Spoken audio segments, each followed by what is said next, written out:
नाज़रीन the historians corner में मां आहियां जो मेज़बान शकील सुमरो। अॼोके प्रोग्राम जे सेगमेंट में हिकु ताज़ो जेको छपियल किताब आहे, ख़ासि तौर ते आसिफ ज़रदारी प्रेसिडेंट जो जेको 2008 खां 2013 वारो दौर आहे, सेनेटर फरहतुल्ला बाबर जो किताब जी पाण ॻाल्हि करे रहिया आहियूं। The Zardari presidency now it must be told जे नाले सां ही किताब जेको आहे मार्केट में छपजी पधरो थी चुको आहे। इन किताब जे हवाले सां मुख़्तलिफ़ जेके तज्ज़िये निगार आहिनि उहो पंहिंजो तज्ज़ियो पेश करे रहिया आहिनि। अॼोके प्रोग्राम जे सेगमेंट में पाण इन किताब ते, इन किताब जे अंदरि जेको आहे मेमो गेट जो स्कैंडल जेको थियो उनजो बि ज़िक्र अचे थो।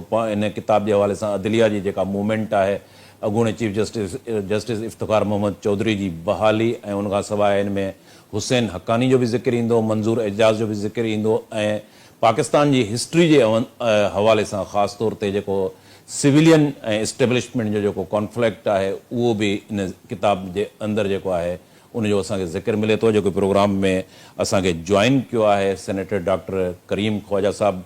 डॉक्टर साहब हिन खां पहिरें बि मुख़्तलिफ़ जेके तारीख़ जा प्रोग्राम आहिनि उनमें पंहिंजो एनालिसिस ॾींदा रहिया आहिनि, ऐं अॼोके प्रोग्राम में डॉक्टर साहब के प्रोग्राम में असां भलीकार चऊं था। डॉक्टर साहब, अॼु जो जेको प्रोग्राम आहे सेनेटर फरहतुल्ला बाबर, तव्हां बि सेनेट में रहिया आहियो ऐं तव्हांजो मां सम्झां थो उते कुलीग बि रहियो आहे, उनजो ही किताब आहे जेको प्रेसिडेंट आसिफ ज़रदारी जो 2008 खां 2013 वारो जेको दौर आहे उन जी मेमायर यादाश्तुनि ते ॿधल ही किताब आहे। हिन किताब में केतिरा चैप्टर आहिनि ऐं उन दौर जा कहिड़ा कहिड़ा मशहूर जेके वाक़िया आहिनि उहे हुन कोट कया आहिनि। शकील साईं महिरबानी। ही जेका किताब आहे Light Stone Publishers the Zardari presidency 2008 खां 2013 now it must be told, Farhatullah Babar तरफ़ां लिखल आहे। सेनेटर साहब रहिया आहिनि, पीपल्स पार्टी जा सेक्रेटरी जनरल बि रहिया आहिनि ऐं अॼुकल्ह ह्यूमन राइट्स सेल जा इंचार्ज आहिनि। हिन किताब 462 सफ़नि ते आहे ऐं हीअ पोयां वारो आहे।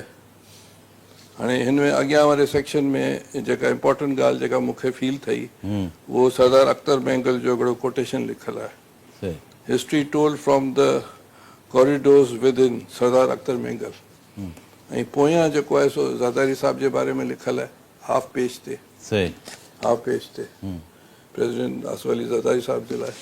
ऐं हेठि अफ़सार खटक जो जेको आहे अफ़सार खटक जो कोटेशन लिखियलु आहे ऐं माना हिन ॿिन्ही जी इंडोर्समेंट आहे। फरहतुल्ला बाबर लिखी आहे त हिन किताब जी हिकिड़ी अहमियत थी सघे, वधीक त क़ारीन जेके पढ़नि था उन ते तबसरो करे सघनि था।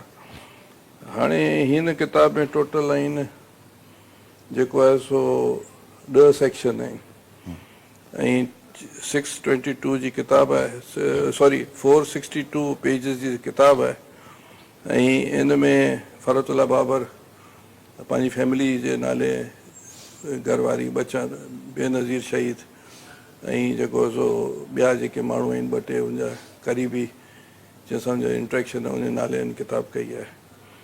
ऐं फरहतुल्ला बाबर आउट हिकिड़ो तमामु straight forward down to the earth ऐं सचो माण्हू आहे।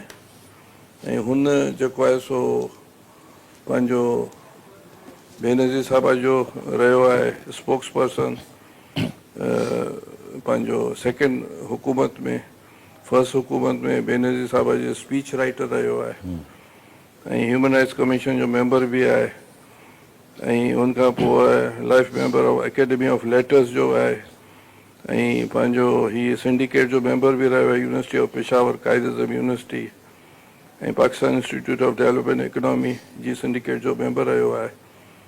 असां हीअ parliamentary commission for new south Punjab province जो बि हेड रहियो आहे, special committee on right of information to legislate RT act 2017 जो बि। ऐं हिन जा इलाही तमामु सुठा रोल रहियो आहे पार्लियामेंट में। ऐं पाकिस्तान वटि ही हिन वक़्तु जेके ज़िंदा माण्हू आहिनि अपराइट ऐं सचो ऐं कमिटेड ऐं सिंसियर शख़्स ऐं पार्टी सां बि लॉयल आहे। हाणे हिन में शकील साईं ऐं कुझु वाक़िया सॼी किताब जो आउं कोशिशि कंदुसि ज़िक्र कयां, पर सही जेके आउं सम्झां थो त अहम जेके वाक़िया अहम आहिनि उहो आउं ज़िक्र कयां। ज़रदारी साहिब जॾहिं सदर थींदा आहिनि, बेनज़ीर शहीद थी वेंदी आहे, त पोइ जेको आहे सो यूसुफ रज़ा थींदो आहे प्राइम मिनिस्टर, ऐं पंहिंजो ज़रदारी साहिब थींदा आहिनि सदर पाकिस्तान जा। ऐं उहो सदर मुमलिकत थियण खां पोइ सभ खां पहिरीं जेको आहे सो जेको वाक़ियो जेको पेश ईंदो आहे, उहो पहिरीं ॻाल्हि आहे त ज़रदारी साहिबु इन खां पहिरीं मुशरफ खे हटाइण जो पीपल्स पार्टी फ़ैसिलो कयो हो।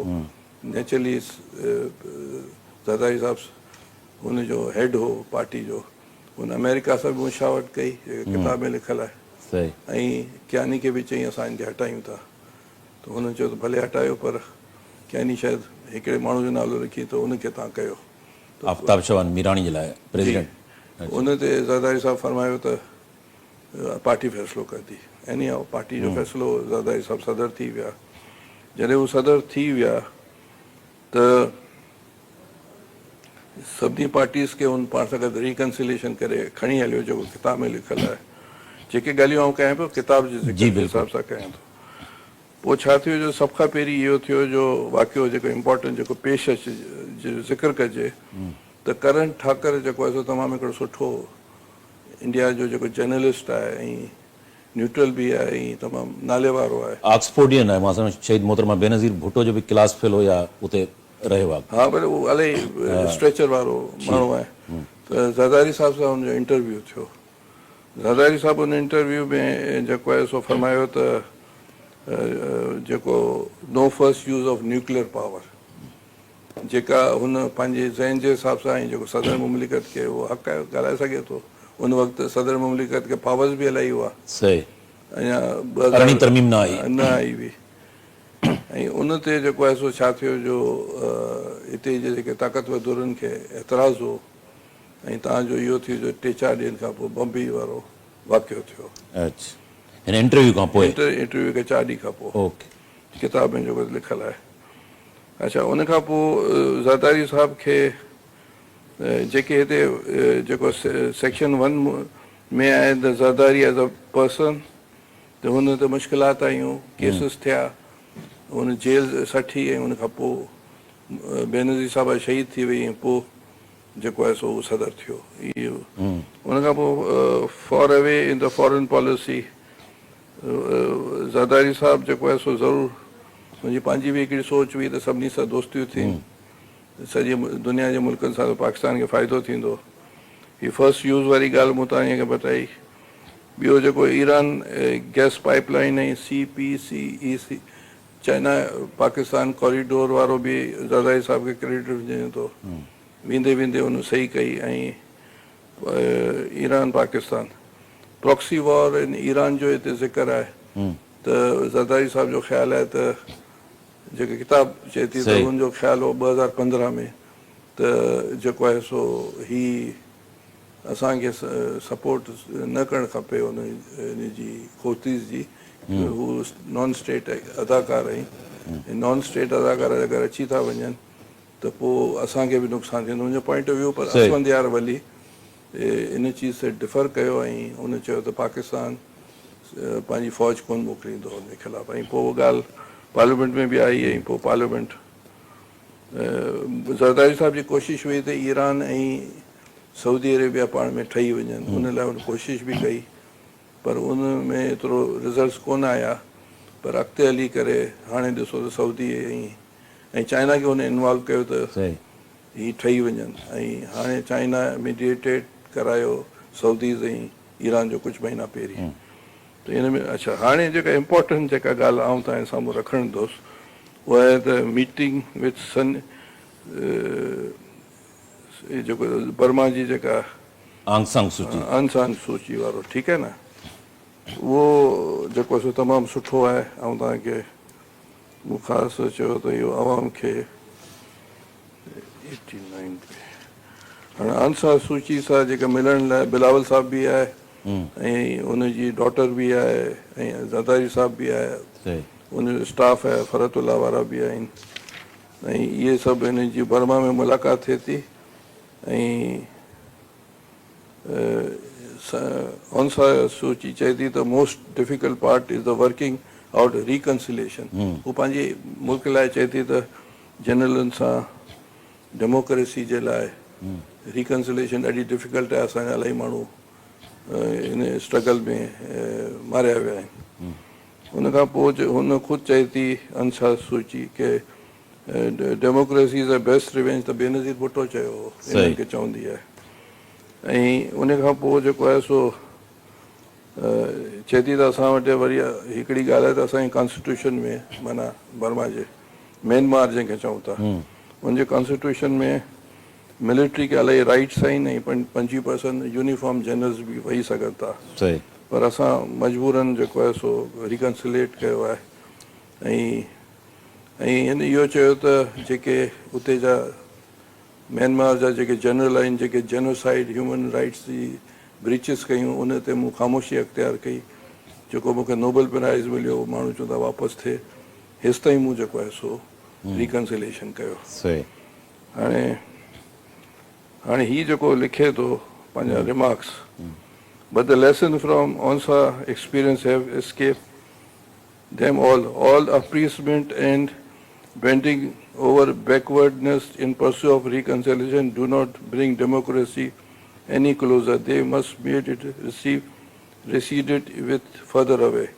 He Babar comments to करे त हुन जनरलन खे राज़ी करण जे लाइ हौंसा चूसी इलाही ख़ुशि करण जे लाइ रिकन्सिलेशन बि कई हुनजी हर शर्तूं क़बूल कई पर इन सां डेमोक्रेसी स्ट्रॉन्ग कान थी आहे कमज़ोर थी आहे हाणे उनजो मतिलबु तव्हीं सम्झी सघो था उहो छा थो चए हुनजो चवणु आहे त रिकन्सिलेशन सां अञा डेमोक्रेसी कमज़ोर थिए थी हिन जो मतिलबु चवणु आहे फरतुल्ला बाबर जा जेके रिमार्क्स आहिनि पेज नंबर 96 ते ठीकु आहे अच्छा हाणे उन खां पोइ वरी हुनखे इनाम बि ॾींदा आहिनि जेका संदसि न्याणी हुनजे हणंदी आहे पंहिंजो ज़ादाई साहिब जी न्याणी त हीअ मुलाक़ात तमामु हिकिड़ी मूं सम्झो त इहो ॿुधाइणु ज़रूरी आहे त हिन ते बेनज़ीर बि ॾाढी इम्प्रेस हुई बेनज़ीर सां हू बि इम्प्रेस हुई ऐं पाकिस्तान जा माण्हू बि हुन सां इलाही इम्प्रेस रहिया आहिनि ठीकु आहे न उन खां पोइ जेको आहे सो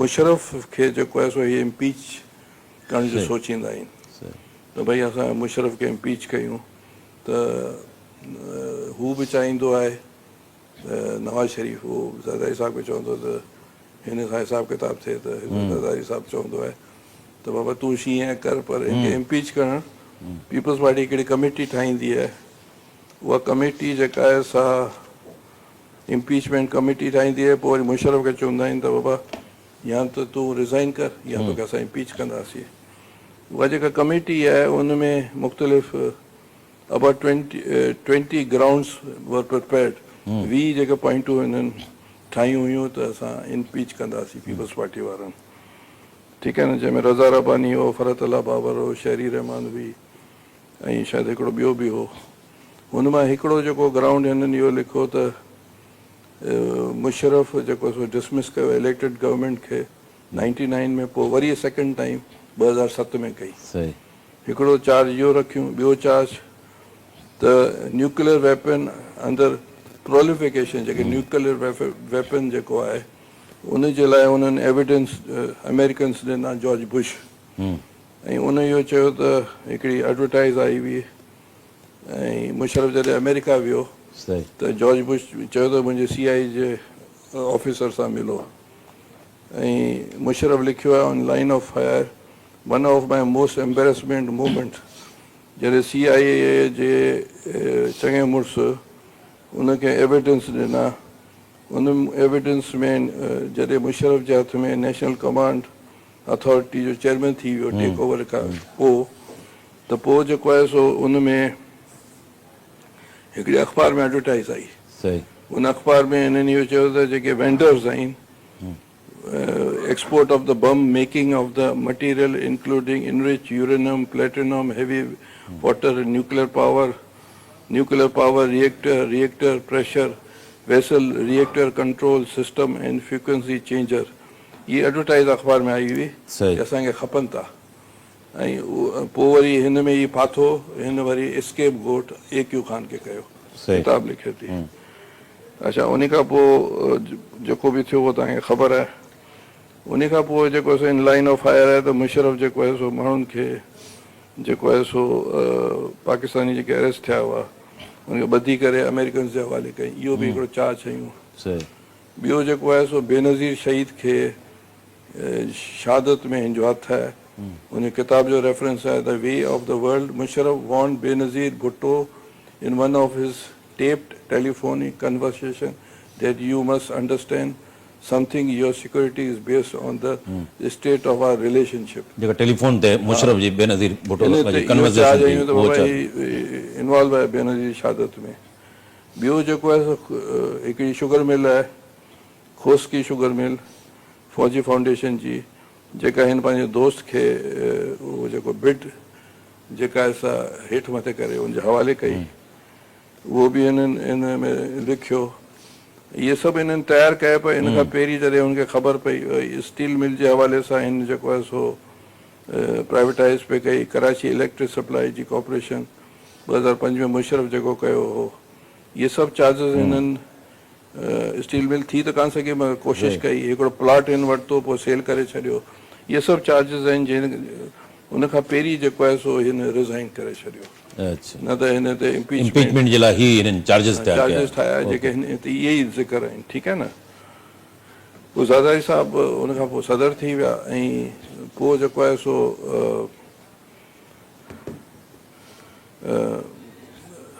उन खां पोइ जेको सेक्शन 4 में phase 2 with the judiciary Iftikhar Chaudhry जो मसइलो अची वियो कि बेनज़ीर शहीद चई हुई त इफ्तिखार चौधरी खे असीं बहाल कंदासीं। झंडे जी ॻाल्हि कई हुन। हा पर साॻे वक़्त में बाबर साहब फरमाइनि था त पोइ बेनज़ीर चयो त असां बहाल जजिस खे कंदासीं हिन खे न। इहो बि त ज़िक्र आहे की भई रज़ा रबानी चयो त मूं हुनखे चयो त तव्हां बेनज़ीर शहीद खां पोइ छा कयो, उन ईअं चयो आहे। त हाणे उहो जेको आहे सो इफ्तिखार चौधरी जे लाइ आहे त हीउ थोरो डिफिकल्ट माण्हू ऐं टेक ओवर जेको थियो हुनजी सपोर्ट कई हुई ऐं ॿिया बि हुन ते चार्जिस आहिनि जेके ऐं इहो फिट कोन्हे। हिन ज़रदारी साहिब खे चयो त आउं तव्हां सां गॾु हलंदुसि, मूंखे तव्हां कयो। इफ्तिखार चौधरी जेको आहे PCO ते हलफ बि खयो। हा बिल्कुलु। ऐं उहो जेका जजमेंट आई हुई न जंहिंमें इरशाद हो मुंहिंजे ख़्याल सां परवेज़ मुशरफ जे वैलिडेशन कई हुई ऐं चई हुई त परवेज़ मुशरफ खे राइट आहे त हू कॉन्स्टिट्यूशन खे चेंज करे छॾे। उन में बि हिन जो रोल आहे ऐं ॿिया बि चार्जिस आहिनि हिन किताब में लिखियलु आहिनि। अच्छा उन खां पोइ इहो थियो जो इन ते इलाही इशूज़ थिया ऐं पोइ वरी क्यानी चए पियो त हीउ जेको आहे सो हीउ थी वञे बहाल थी वञे। ज़रदारी साहिबु चयो ईअं कोन थींदो, डोगर रिटायर थींदो कुझु ॾींहंनि खां पोइ हुनखे बहाल कंदासीं। इलाही प्रेशर कयो वियो। 111 ब्रिगेड जेका आहे सा प्रेसिडेंसी में अची वई, प्रेशर बि कयूं पर पोइ वरी यूसुफ रज़ा नवाज़ शरीफ़ साहब लॉन्ग मार्च बि कयो लॉन्ग मार्च बहाली लाइ।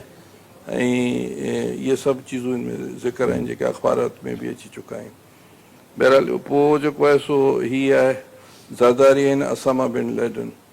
हिन में बाबर चए थो जॾहिं इहो रेड थियो त 1:30 बजे ताईं आउं हुउसि हुते का अहिड़ी ॻाल्हि कान हुई। उन वक़्तु इहो डिस्कस पियो थियो त MQ में जवाबु ॾेई छॾियो त असां जेको आहे सो तव्हांखे छॾियूं था त Q वारनि सां चौधरी शुजात ऐं हिननि सां ॻाल्हि ॿोल थिए पई परवेज़ इलाही सां।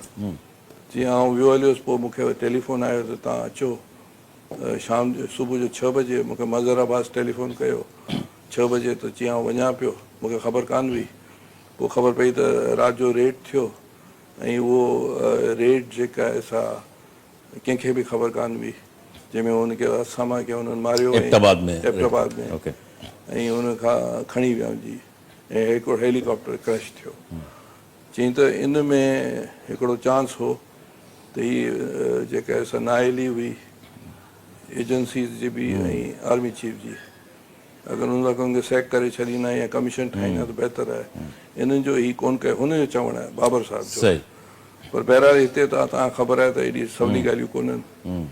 बहरहाल इन खां पोइ जेको आहे सो मसइला वधिया। वॉशिंगटन पोस्ट में हिकिड़ो आर्टिकल छपियो ज़रदारी साहिब जे नाले सां, उन पाण जी कंसर्न हूंदी। ऐं उन खां पोइ जेको आहे सो हाणे ॿ टे वाक़ियात आहिनि जेके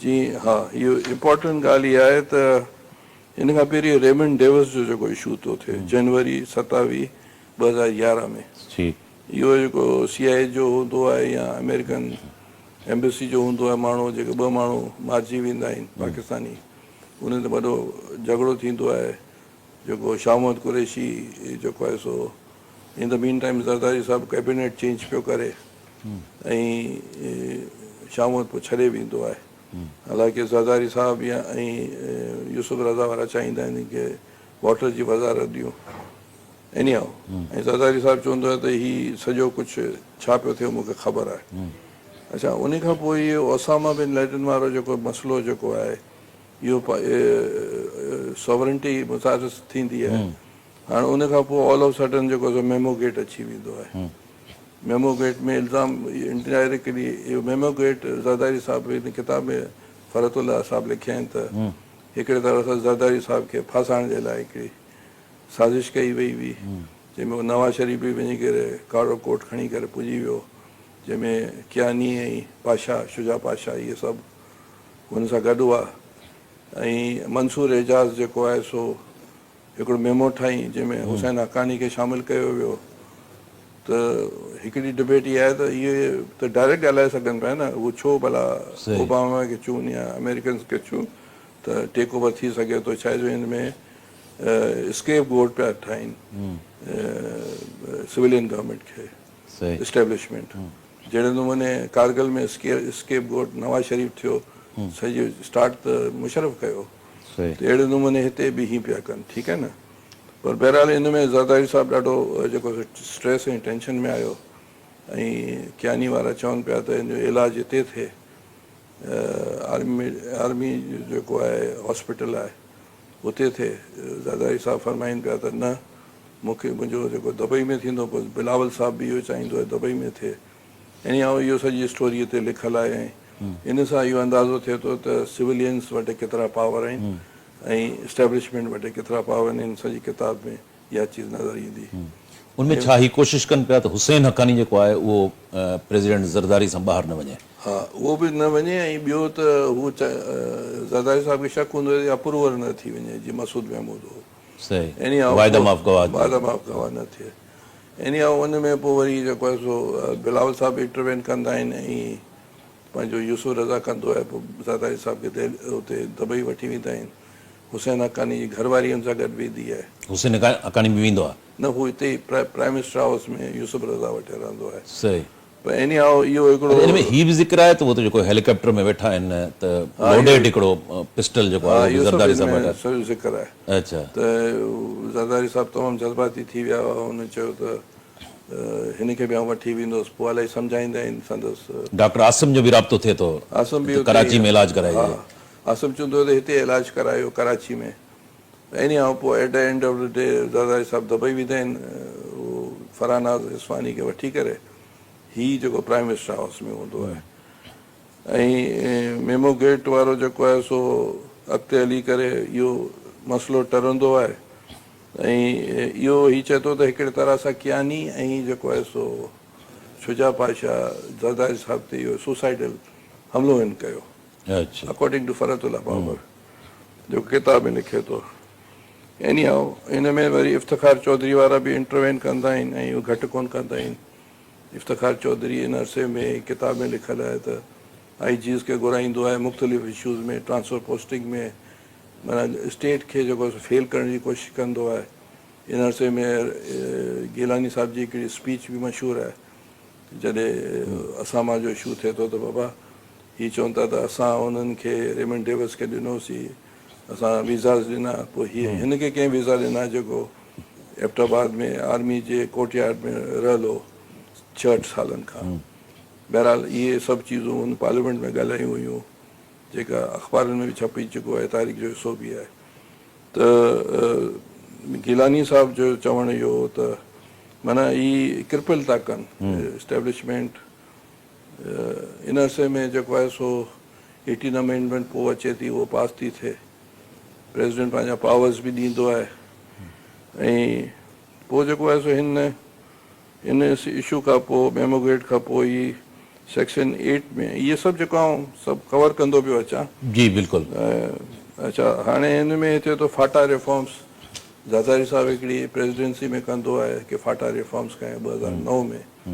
सभु माण्हू इकट्ठा थी वेंदा आहिनि, एस्टेब्लिशमेंट रोके छॾींदी आहे अकॉर्डिंग टू द बुक। सही।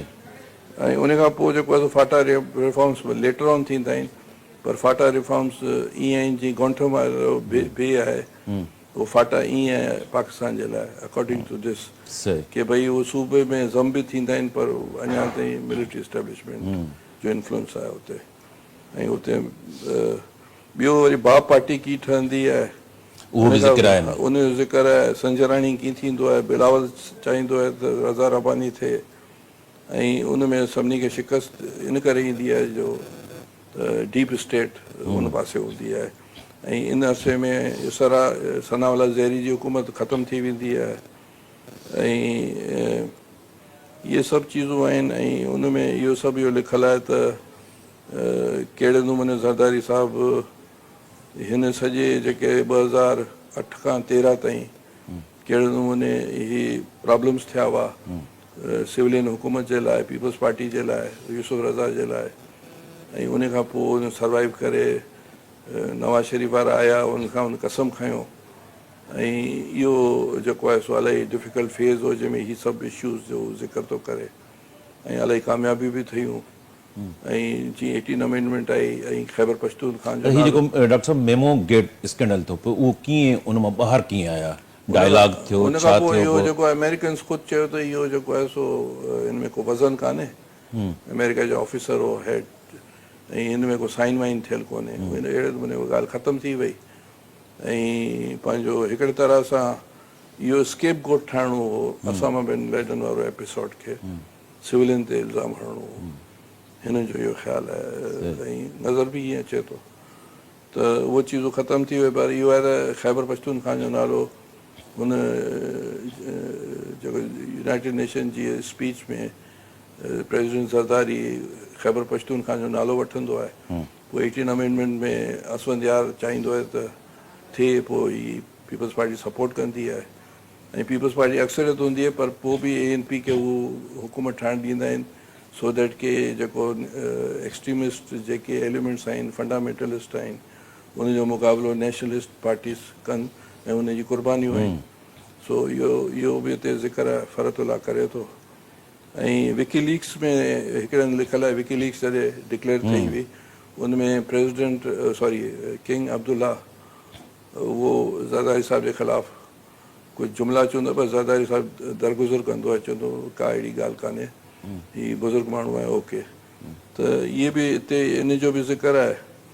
ऐं जेको आहे सो सुठी हिकिड़ी किताब आहे जहिड़े नमूने कुदरत। हीउ जेको यूसुफ रज़ा गिलानी प्राइम मिनिस्टर जेको आहे उहो उते डिसमिस थिए थो, उहो बि हिते ज़िक्र आहे। उहो बि ज़िक्र आहे, उनजो एतिरो घटि ज़िक्र आहे त हीअ जेका स्पीच आहे उनजो हुन खां प्लान वरितो वियो, चए थो त स्टेट विदिन स्टेट कोन हलंदी। ऐं पंहिंजो जेको यूसुफ रज़ा गिलानी स्ट्रेट फॉरवर्डली पार्लियामेंट जी बालदस्ती जी ॻाल्हि कंदो आहे, जेको ज़रदारी साहिब इहे ई ॻाल्हियूं कंदो आहे। त इन सभिनी जेको आहे सो मुश्किलात जे बावजूदि ज़रदारी साहिब जी क़यादत में ऐं पीपल्स पार्टी जेको आहे 5 साल पूरा कंदी आहे, ऐं पोइ वरी नवाज़ शरीफ जे हवाले थींदो आहे इक़्तिदार, ऐं कसम बि ज़रदारी साहिबु हुनखां खणंदा आहिनि। डॉक्टर साहब हिन किताब में नवाज़ शरीफ बि किथे ख़्वाहिश जो इज़हार कयो त मां प्रेसिडेंट थियां। हा, उन इहो चयो त जॾहिं मरी में जेका मीटिंग थी या इस्लामाबाद में या जाती उमरा में, उते उन चयो त आउं चाहिंदो त आउं सदर थियां, मुंहिंजी पार्टी चए थी त ज़रदारी साहिबु चयो त मुंहिंजी पार्टी चए थी त आउं सदर थियां, पोइ उहो ख़ामोश थी वियो। इहो बिल्कुलु ज़िक्र आहे। असफंदियार वली जो बि किथे प्रेसिडेंट जे लाइ नालो अचे थो। असफंदियार वली जे लाइ उहो क्यानी चाहींदो आहे त या ॿियो को चाहींदो आहे त ज़रदारी साहिब खे हटाए करे वरी हुनखे आणिजे, पर असफंदियार वारा स्ट्रेट फॉरवर्डली ANP जेका आहे सा पीपल्स पार्टी सां ऐं डेमोक्रेटिक फोर्स सां बीठी हुई, ऐं उन्हनि का बि जेका आहे सा हेठि मथाई कान कई। ऐं त उहो जनरल कयानी जेको आफ़ताब शाबान मीराणी जो नालो वठे थो, त माना हू न चाहिनि पिया प्रेसिडेंट आसिफ ज़रदारी प्रेसिडेंट थे। जॾहिं ज़रदारी साहब फरमाइनि था उनखे चवंदो आहे क्यानी खे भई हाणे असां इनखे हटाइण था चाहियूं मुशरफ खे, हुन चयो त असांखे को एतिराज़ु कान्हे, तीअं भले जेको आहे सो आफ्ताब शाहबान खे कयो। ज़रदारी साहब चवंदो त इहो फ़ैसिलो त पार्टी कंदी, अहिड़े नमूने पर उहो सम्झी वेंदा आहिनि त उहो चाहींदा आहिनि की हटायो हुनखे। डॉक्टर साहब तव्हां हिन सेक्शन जे अंदरि जेको आंग सांग सूची जा जेके वर्ड्स आहिनि उहे कोट कया, ख़ासि तौर ते रिकंसिलेशन जे लाइ हवाले सां। हुन चयो त असां पंहिंजे मुल्क में कयो पर उनजो असांखे डेमोक्रेसी खे को फ़ाइदो थियो। त इन सॼे तजुर्बनि मां पाकिस्तान जी पॉलिटिक्स खे जेकर साम्हूं रखिजे, मोहतरमा शहीद उन बि रिकंसिलेशन कई, आसिफ ज़रदारी बि कई, उनमें केतिरो डेमोक्रेसी केतिरो फ्लोरिश थी आहे? ॾिसो आमद साहब चयोसीं त हेसि ताईं चयो त हुननि जा जनरलनि जा जेके जेनोसाइड्स हुननि कया आहिनि रोंगिया मुसलमान या रोंगिया क़ौम जे लाइ, या जेको आहे सो असां जनरलनि खे सीट ॾिनी आहे ऐं आर्मी टेक ओवर करे सघे थी कॉन्स्टिट्यूशन में म्यांमार जे कॉन्स्टिट्यूशन, पर असां इन करे कयूं था त आर्मी असांजी आहे सुभाणे सम्झी वेंदी त डेमोक्रेसी बेटर आहे, पर रिज़ल्ट कुझु कोन निकिता आहिनि। इहो वरी हू रिमार्क्स थो ॾिए बाबर साहब। बेनज़ीर साहब जो बि आहे त democracy the best revenge. Zardari साहब एज़ अ प्रेसिडेंट उन बि पूरी कोशिशि कई त रिकंसिलेशन थिए ऐं असां जेको आहे सो कॉम्प्रोमाइज़ करे हलूं इस्टेब्लिशमेंट सां, ऐं जेको आहे सो हिते जी जेका ताक़तवर दौर सां, त जीअं हू उन्हनि खे सम्झ में अचे त हुकूमत करणु डेमोक्रेटिक फोर्सिस ऐं पार्लियामेंट जो कमु आहे। उन ते वरी हुन सीपेक जे हवाले सां छा आहे, चाइना जे हवाले सां उहो प्रेसिडेंट आसिफ ज़रदारी? हा, इहो लेखे त वेंदे वेंदे आसिफ ज़रदारी साहब सीपेक जो जेको आहे सो इहो क्रेडिट हुनखे थो वञे, हुन कयो, नवाज़ शरीफ़ अची कंटिन्यू कई। साॻे वक़्त में उहो मास्को पियो वञे पुटिन सां मिलण जे लाइ, ऐं उते जॾहिं पुॼण वारो हूंदो त ख़बर पवंदी आहे त यूसुफ रज़ा खे हिननि हटाए छॾियो आहे। पोइ उतां पुटिन सां मुलाक़ात कान थींदी, मोटी ईंदो आहे, चवंदो त हाणे त पुटिन त हिते कोन ईंदो, पर उनजो जेको ज़रदारी साहब जे बैक ऑफ माइंड में हो त रशा सां बि तालुकात थियनि। इहे बि ॻाल्हियूं हुयूं जेके हिते ज़िक्र कान्हे पर अख़बारुनि में असां पढ़ियूं त उहे स्टील मिल रशा जे हवाले पिया कनि त उहो हिनखे वरी ठाहिनि, सिंधी में चओ न जेको ॼणे उहो न पाए। त बहरहाल इहे सभु चवनि था त सॼो ई जुडिशरी बि जेका पंहिंजी मनमानी कयूं उन वक़्तु, जंहिंजे करे इलाही चीज़ूं कोन थी सघियूं। महिरबानी डॉक्टर सेनेटर करीम ख्वाजा साहब। नाज़रीन, हिते असां द ज़रदारी प्रेसिडेंसी जेको सेनेटर फ़रतुल्लाह बाबर जो किताबु आहे उनजो असां तफ़सीली जाइज़ो वरितो। उनमें मुख़्तलिफ़ जेके सेक्शन्स डॉक्टर साहब ॿुधायो, उनमें मेमोगेट स्कैंडल बि अची वञे थो, अदलिया जी बहाली जे हवाले सां जेके हक़ीक़तूं आहिनि फ़रतुल्लाह बाबर बयानु कयूं आहिनि उहो बि अची वञे थो। आंग सांग सूची जे हवाले सां जेका इम्पॉर्टेंट ॻाल्हि हुई रिकंसिलेशन जे हवाले सां, सिविल मिलिट्री जेके तालुकात आहिनि उन हवाले सां उनजा जेके फ़रतुल्लाह बाबर जा रिमार्क्स आहिनि उहे बि हिन में कोट कया विया आहिनि। ऐं हीअ अहम किताबु आहे ऐं उन अहम किताब खे जेको आहे उन ते ज़ाहिर आहे त ईंदड़ वक़्त में बि तबसरा ऐं तज़िया थींदा रहंदा। हिते प्रोग्राम जो वक़्तु पुॼाणी खे पहुतो। डॉक्टर साहब तव्हांजी महिरबानी। नाज़रीन, ईंदड़ प्रोग्राम ताईं पंहिंजे मेज़बान शकील सुमर खे इजाज़त ॾींदा। अल्लाह भाई।